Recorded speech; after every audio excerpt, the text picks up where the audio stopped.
Hello, EHS, and welcome to Hawk.0. My name is Dominic DiPalermo. And I'm Morgan Blaney. On today's episode, we'll discuss some of the new acts being passed in Congress on education.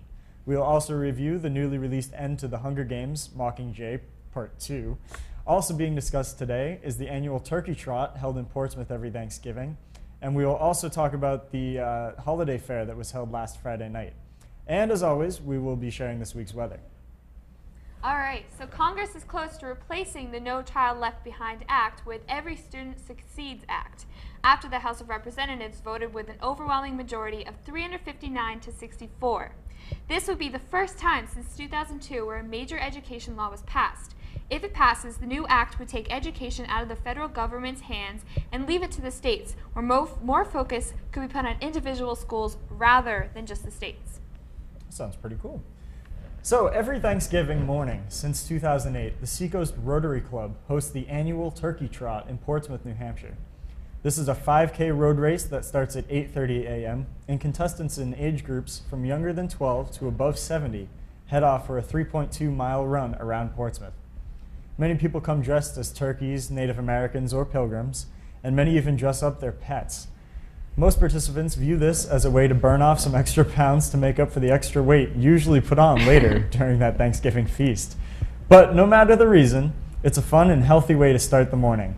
This year's trot was a great success, as it always is, so I suggest giving the annual 5K a try next year if you haven't yet. All right, so Mockingjay Part 2, the final movie to the Hunger Games trilogy, was released Friday, November 20th.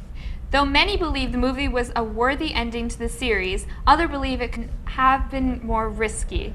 The movie did stay true to the book at the viewer's price. The ending seemed to be a bit quiet and not exciting enough to make many faithful followers of the famous trilogy. I, for one, thought the movie was both exciting, true to the book, and to Susan Collins. So if you haven't read it yet, I recommend grabbing a few friends, a bag of movie theater popcorn, and heading to your local theater to catch Mockingjay Part 2. The Faculty Holiday Fair was held in the library this past Friday afternoon from 3 to 6. Many of the teachers had a chance to show off their creativity and sell their homemade products. We look forward to the holiday fair next year. The staff of EHS is very talented. So take a look at these clips from the event.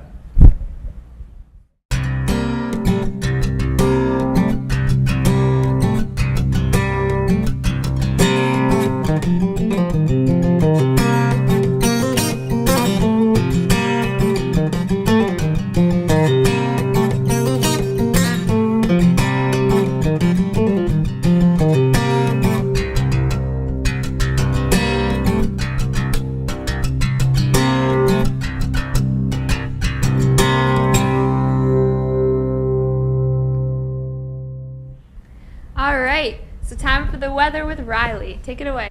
Thanks, guys. We're going to start off our week on Monday with lots of sun, high of 54 but a low of 30. On to Tuesday, a little bit of cloud, high of 42 and a low of 26.